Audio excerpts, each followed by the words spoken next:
For inclusive எஜுகேஷன்ல இப்போ நான் பார்க்குற டாபிக் வந்து கோத்தாரி கமிஷன்ஸ். அதோட இயர் வந்து 1964 to 1966. இந்த கமிஷன்றது வந்து ஒரு கமிட்டி. அதில் வந்து மொத்தம் 17 மெம்பர்ஸ் வந்து இருப்பாங்க. அதில் 3 மெம்பர்ஸ் வந்து யாருன்னு பார்த்தீங்கன்னா, அதில் வந்து ஃபர்ஸ்ட் வந்து சேர்மேன், அடுத்து வந்து ஒரு மெம்பர் செக்ரட்டரி இருப்பாங்க, ஒரு அசோசியேட்டிவ் செக்ரட்டரி வந்து இருப்பாங்க. ஸோ அப்போ 17ல வந்து 3% மீதி 14 மெம்பர்ஸ் இருக்காங்களே, அந்த 14 மெம்பர்ஸ் வந்து வேரியஸ் ஃபீல்ட்ல இருந்து வந்திருப்பாங்க. என்னென்ன ஃபீல்ட்னா எஜுகேஷனிஸ்டாக இருப்பாங்க, சோஷியலிஸ்ட், எக்கனாமிஸ்ட், சைக்காலஜிஸ்ட், இது மாதிரி வேரியஸ் ஃபீல்ட்ல இருந்து வந்திருப்பாங்க. ஸோ இந்த கமிட்டி வந்து எதுக்கு அமைச்சாங்க, இதனால நம்மளுக்கு என்ன யூஸ் அப்படின்றது வந்து பின்னாடி பார்க்கலாம். Introductions. The Kothari Education Commission was created because the Government of India wanted to develop a plan of action to improve the education system in India. அதாவது நம்ம இந்தியாவோட கல்வி தரம் இருக்கு இல்லையா, அதை வந்து உயர்த்தணும், அதில் வந்து எந்த ஒரு லேக்கும் இருக்கக்கூடாது அப்படின்றதுக்காக இந்த கோத்தாரி கமிஷன்ற கமிட்டி வந்து அமைச்சாங்க.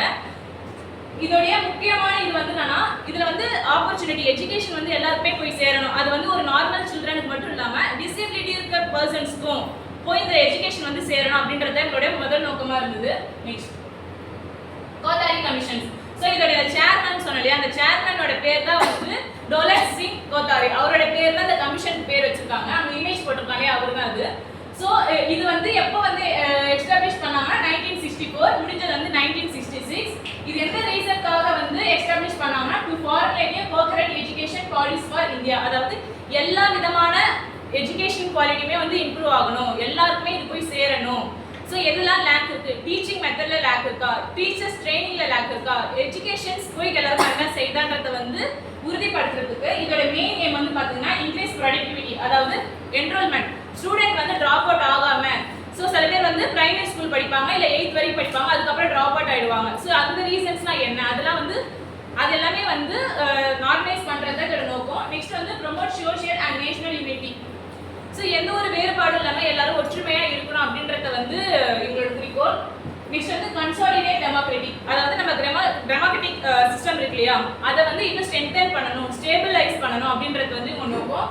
நெக்ஸ்ட் வந்து modernise the country. So country வந்து பின்தங்கி ஒரு கட்டத்தில் வந்து நிலைப்படிச்சு இருக்காம அது அடுத்த முன்னேற்றத்துக்கு போகணும் அப்படின்றது வந்து எங்களுடைய நெக்ஸ்ட். இப்போ இதில் வந்து மெயின் எய்ம் அண்ட் அப்ஜெக்டிவ்ஸ் பார்ப்போம். Improve the education system in India. சொன்ன மாதிரி இந்தியாவில் இருக்க கல்வித்தரம் வந்து அடுத்த நிலைமைக்கு போகணும் அப்படின்றது. Provide equal educational opportunity including disabled children. எல்லாருக்குமே இந்த கல்வி வந்து போய் சேரணும். ஹேண்டிகேப்டடாக இருக்கலாம், இல்லை கண் தெரியாதா இருக்கலாம், டிஃபாக இருக்கலாம், யாருக்கு அந்த அளவுக்கு எஜுகேஷன் வந்து போய் சேரணும்.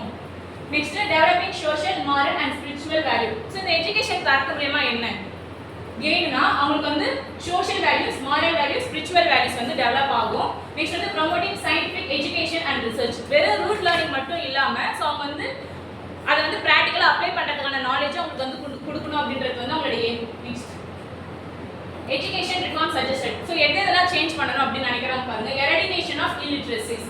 எரடிகேஷன்ஸ் ஆஃப் இல்லிட்ரஸி அப்படின்றது வந்து எல்லா சரியா இந்த உலகத்தை வாழ எல்லாருக்குமே படிக்க தெரிஞ்சிருக்கணும், எழுத தெரிஞ்சிருக்கணும். ஸோ யாருமே அதை வந்து பின்தங்கி படிக்கவோ எழுதவோ தெரியாமல் இருக்கக்கூடாது. ஸோ யார் யாருக்கெல்லாம் படிக்க எழுத தெரியல அவங்களுக்கு எல்லாருக்குமே அதை வந்து கொண்டு போய் சேர்க்கணும் எஜுகேஷன் அப்படின்றது வேல்யூ. Adult education. இப்போ சில பேர் பார்த்தீங்கன்னா சின்ன வயசுல வந்து படிச்சிருக்க மாட்டாங்க. ஸோ அவங்களுக்கு ஏஜ் ஆயிடுச்சு அப்படின்றதுனால அவங்க விடாம ஸோ அவங்களுக்கும் வந்து எஜுகேஷன் வந்து கொடுக்கணும் அப்படின்றது வந்து அது மாதிரி மாற்றணும், ப்ரோக்ராம் அதுக்கும் கொண்டு வரணும் அப்படின்னு நினைச்சாங்க. Free and compulsory education for all children up to the age of 14 years. அதாவது 14 வயசு இருக்க வரைக்கும் எல்லாருக்குமே கம்பல்சரி எஜுகேஷன் இருக்கணும்.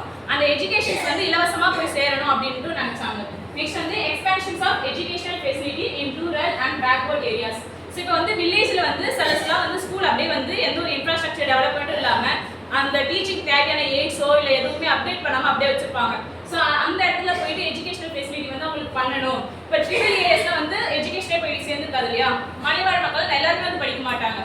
ஸோ அவங்க ஏரியா கிட்ட இருக்க ஸ்கூல் வந்து போவாங்க, அங்கே பிரைமரி ஸ்கூல் வந்தால் பிரைமரி ஸ்கூல் வரைக்கும் தான் அனுப்புவாங்க. ஸோ அது மாதிரி இருக்க ஏரியாலையும் வந்து எஜுகேஷன் வந்து கொண்டு போய் சேர்க்கணும் அப்படின்றது வந்து மாற்றணும்னு நினைச்சாங்க. நெக்ஸ்ட் வந்து improvement in the quality of education through better teaching method.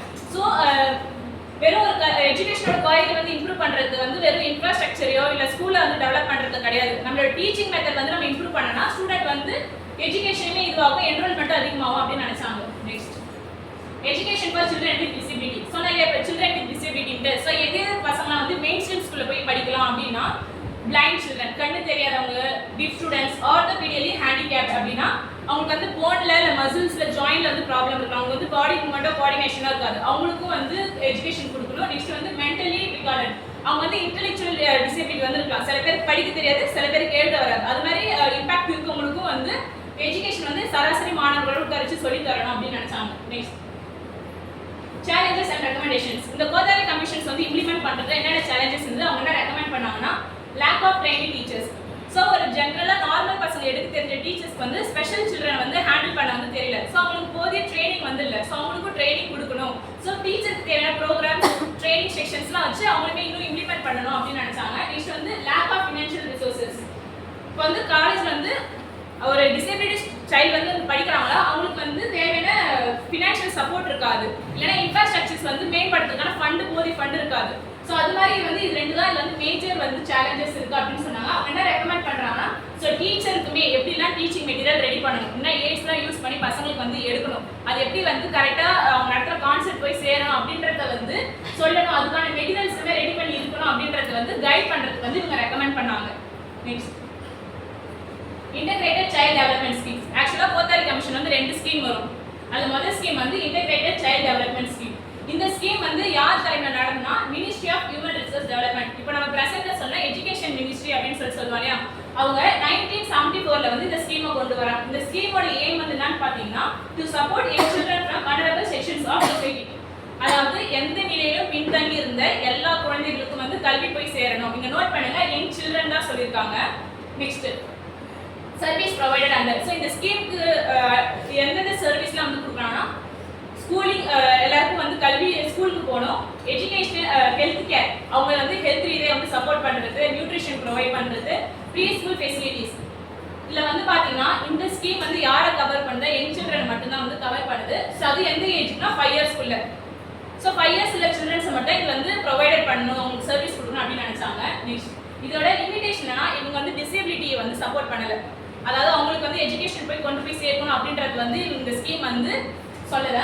அடுத்து வந்து பார்த்தோன்னா அவங்களுக்கு தேவையான ஃபெசிலிட்டிஸோ இதுவோ வந்து கிடையாது, ப்ரீ ஸ்கூல் போகிறவங்களுக்கு. ஸோ அது மாதிரி கிடையாதுன்றது இந்த ஸ்கீம் வந்து இது ஃபோக்கஸ் பண்ணலை டிசேபிலிட்டி சைல்ட்ஸ், அதனால இதோட லிமிடேஷன்ஸ் வந்து அதுன்னு சொல்கிறாங்க. நெக்ஸ்ட் ஸோ லாஸ்ட் ஸ்கீம்ல நீங்கள் பார்த்த மாதிரி டிசேபிலிட்டிஸை வந்து அவங்க ஆதரவு கொடுக்கல அப்படின்றதுனால நெக்ஸ்ட் இன்னொரு ஸ்கீம் கொண்டு வராங்க. அது வந்து integrated educations of disable children. இது அதே இயரில் தான் வருது, 1974. இதை வந்து யார் தலைமையில் வந்து லான்ச் பண்ணுறாங்கன்னா, மினிஸ்ட்ரி ஆஃப் வெல்ஃபேர். இவங்களோட எய்ம் வந்து என்னன்னா, மெயின் ஸ்ட்ரீம் ஸ்கூல்ல டிசேபிலிட்டி இருக்க சில்ட்ரன்ஸும் உட்காந்து படிக்கணும், அவங்க இவங்க கூட சேர்ந்து தான் படிக்கணும், தனித்தனி கிளாஸ் ரூமோ தனி ஸ்கூலாக இருக்கக்கூடாது அப்படின்றது வந்து இந்த ஸ்கீம் வந்து முன்னிருக்குது. நெக்ஸ்ட் இவங்க சப்போர்ட் அண்ட் இம்பாக்ட். ஸோ இது மாதிரி இந்த ஸ்கீம் கொண்டு வரதுனால நமக்கு என்னென்ன இம்பாக்ட் இருந்ததுன்னா, ஃபினான்ஷியல் சப்போர்ட். ஸோ அவங்களுக்கு ஃப்ரீ புக்ஸ் கொடுக்கறது, யூனிஃபார்ம் கொடுக்கறது, அவங்களுக்கு டிரான்ஸ்போர்ட்டேஷன்ஸ்க்கான வசதி வந்து பண்ணி தருது. அப்புறம் வந்து ஸ்பெஷல் எய்ட்ஸ், அவங்களுக்கு என்ன இது நடக்க முடியுமோ, எப்படிலாம் வந்து அவங்களுக்கு கொண்டு போய் சேர்க்கணும் அப்படின்ற அந்த ஸ்பெஷல் எய்ட்ஸ் எல்லாமே வந்து ஃபினான்ஷியல் சப்போர்ட்டாக இது வந்து இந்த ஸ்கீம் வந்து கொடுக்குது. நெக்ஸ்ட் வந்து resource centre by establishment public schools. இப்போ ஒரு ஹேண்டிகேப்டோ ஒரு வீல் சேர் வரோம், நமக்கு வந்து ரேம்ப் வேணும்.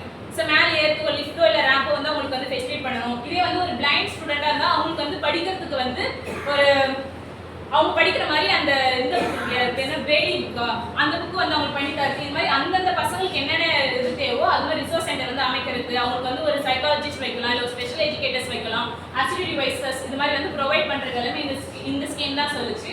நெக்ஸ்ட் வந்து children with special need could attend nearby schools. So வந்து இப்போ எனக்கு வந்து ஏதோ ஒரு தேவை இருக்குது, என்னால் லாங் டிஸ்டன்ஸ் போய் படிக்க முடியாது, இப்போ நான் வந்து ஹேண்டிகேப்டாக இருக்கேன், என்னால் லாங் டிஸ்டன்ஸ் போய் படிக்க முடியும்னா பக்கத்தில் இருக்க ஒரு மெயின் ஸ்கூல்லையோ எனக்கு அங்கே இருக்க அந்த ஸ்கூலில் தான் போய் படிக்க முடியும். ஸோ அங்கே வந்து அவங்க படிக்கிறதுக்கு வந்து அலோவ் பண்ணுறது எல்லாமே இந்த ஸ்கீம் தான் வந்து சொல்கிறாங்க. இந்த ஸ்கீம் வந்து சப்போர்ட் பண்ணது யாருன்னு கூட யூனிசெஃப். ஸோ இவங்க வந்து இந்த ஸ்கீம் வந்து சப்போர்ட் பண்ணுறாங்க. Next conclusion. ஸோ இப்போ கோத்தாரி கமிஷன்ஸில் மெயினாக 2 விஷயம் என்ன சொல்கிறாங்க, எல்லாருக்குமே எஜுகேஷன் போய் சேரணும், அது வந்து டிசேபிலிட்டியாக இருக்க ஸ்டூடெண்ட்டுக்கு இருந்தாலும் போய் சேரணும் அப்படின்றது வந்து இம்ப்ளிமெண்ட் பண்ணுறாங்க. இதோடைய வந்து ஆக்சுவலாக 29 ஸ்டேட்டில் வந்து நம்ம இந்தியாவில் என்னதான் ஆர்டர் போட்டாலும் 10 ஸ்டேட்டில் வந்து இது இம்ப்ளிமெண்ட் பண்ணியிருக்காங்க. இன்னும் ரிமைனிங் இருக்க ஸ்டேட்டில் இது இம்ப்ளிமெண்ட்டே ஆகலை. இதனால வந்து 1 lakh சில்ட்ரன்ஸ் வந்து பெனிஃபிட்ஸ் ஆயிருக்காங்க. ஓகேவா? தேங்க்யூ.